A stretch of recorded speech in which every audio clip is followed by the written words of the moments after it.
बच्चों, आज हम पाठ काकी का अध्ययन करेंगे। यह कहानी सियाराम शरण गुप्त जी द्वारा लिखी गई एक प्रसिद्ध कहानी है, जिसमें उन्होंने बच्चों के भोलेपन का परिचय कराया है।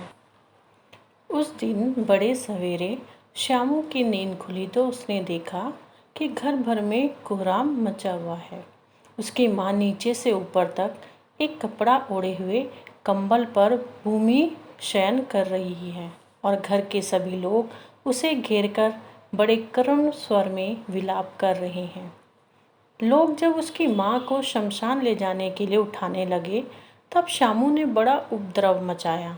लोगों के हाथ से छुटकर वह माँ के ऊपर जा गिरा। बोला, काकी सो रही है, इसे इस तरह उठाकर कहाँ लिए जा रहे हो? मैं इसे ले जाने नहीं दूंगा। लोगों ने बड़ी कठिनाई से उसे हटाया। काकी के अग्नि संस्कार में भी वह नहीं जा सका। एक दासी राम राम करके उसे घर पर ही संभाले रही। यद्यपि बुद्धिमान गुरुजनों ने उसे विश्वास दिलाया कि उसकी काकी उसके मामा के यहाँ गई है, परंतु यह बात उससे छिपी न रह सकी कि काकी और कहीं नहीं ऊपर राम के यहाँ गई है। काकी के लिए कई दिन तक लगातार रोते रोते उसका रोना धीरे धीरे शांत हो गया। वह प्रायः अकेला बैठा बैठा दुखी मन से आकाश की ओर देखा करता। एक दिन उसने ऊपर एक पतंग उड़ती देखी।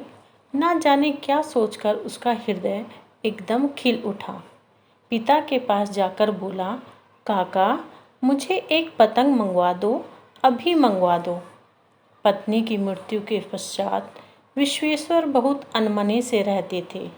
अच्छा, मंगवा दूंगा कहकर वे उदास भाव से कहीं चले गए। श्यामू पतंग के लिए उत्सुक था। वह अपनी इच्छा किसी तरह नहीं रोक सका। एक जगह खूंटी पर विश्वेश्वर का कोट टंगा था। इधर उधर देखकर उसके पास एक स्टूल सरका कर रखा और ऊपर चढ़कर कोट की जेबें टटोली। एक चवन्नी पाकर वह तुरंत वहाँ से भाग गया। सुखिया दासी का लड़का भोला श्यामू का साथी था। श्यामू ने उसे चवन्नी देकर कहा, अपनी जीजी से कहकर गुपचुप एक पतंग और डोर मंगवा दो। देखो, खुद अकेले में लाना, कोई जान ना पाए। पतंग आई। एक अंधेरे घर में उसमें डोर बांधी जाने लगी।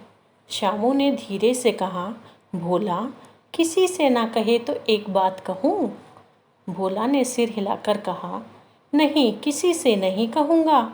श्यामू ने रहस्य खोला, मैं यह पतंग ऊपर राम के यहाँ भेजूँगा। इसको पकड़कर काकी नीचे उतरेगी। मैं लिखना नहीं जानता, नहीं तो इस पर उनका नाम लिख देता। भोला श्यामू से अधिक समझदार था। उसने कहा, बात तो बड़ी अच्छी सोची, परंतु एक कठिनाई है। यह डोर पतली है, इसे पकड़कर काकी उतर नहीं सकेगी। इसके टूट जाने का डर है।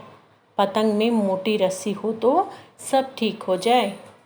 श्यामू गंभीर हो गया। मतलब यह बात लाख रुपए की सुझाई गई, परंतु कठिनाई यह थी कि मोटी रस्सी कैसे मंगवाई जाए। पास में दाम नहीं और घर के जो आदमी उसकी काकी को बिना दया माया के जला आए थे, वे उसे इस काम के लिए कुछ देंगे नहीं। उस दिन श्यामू को चिंता के मारे रात भर नींद नहीं आई। पहले दिन की ही तरकीब से दूसरे दिन फिर उसने पिता के कोट से 1 रुपया निकाला, ले जाकर भोला को दिया और बोला, देख भोला, किसी को मालूम ना होने पाए, अच्छी अच्छी 2 रस्सियाँ मंगवा दे। एक रस्सी छोटी पड़ेगी। जवाहर भैया से मैं एक कागज़ पर काकी लिखवा लूँगा। नाम लिखा रहेगा तो पतंग ठीक उन्हीं के पास पहुँच जाएगी। 2 घंटे बाद बहुत खुश मन से श्यामू और भोला अंधेरी कोठरी में बैठे हुए पतंग में रस्सी बांध रहे थे। अचानक उग्र रूप धारण किए विश्वेश्वर शुभ कार्य में विघ्न की तरह वहाँ आ घुसे। भोला और श्यामू को धमकाकर बोले, तुमने हमारे कोट से रुपया निकाला है। भोला एक ही डांट में मुखबिर हो गया। बोला, श्यामू भैया ने रस्सी और पतंग मंगवाने के लिए निकाला था। विश्वेश्वर ने श्यामू को 2 तमाचे जड़कर कहा, चोरी सीखकर जेल जाएगा, तुझे आज अच्छी तरह समझाता हूँ, कहकर फिर बड़े तमाचे जड़े और कान खींचने के बाद पतंग फाड़ डाली। अब रस्सियों की ओर देखकर पूछा, यह किसने मंगवाई? भोला ने कहा, इन्होंने मंगवाई थी। कहते थे पतंग तानकर काकी को राम के यहाँ से नीचे उतारेंगे। विश्वेश्वर हक्के बक्के होकर वहीं खड़े रह गए। उन्होंने फटी हुई पतंग उठाकर देखी। उस पर चिपके हुए कागज़ पर लिखा था काकी। इस तरह बच्चों, यह कहानी यहीं पर समाप्त होती है और इससे पता चलता है श्यामू एक नादान बालक है जो अपनी माँ से अत्यधिक प्रेम करता है और उन्हें हर हाल में पाना चाहता है, और उसकी यही नादानी और भोलापन हमारे मन में गहरा प्रभाव डालती है। आइए अब पाठ से संबंधित प्रश्नों के उत्तर को भी जान लेते हैं।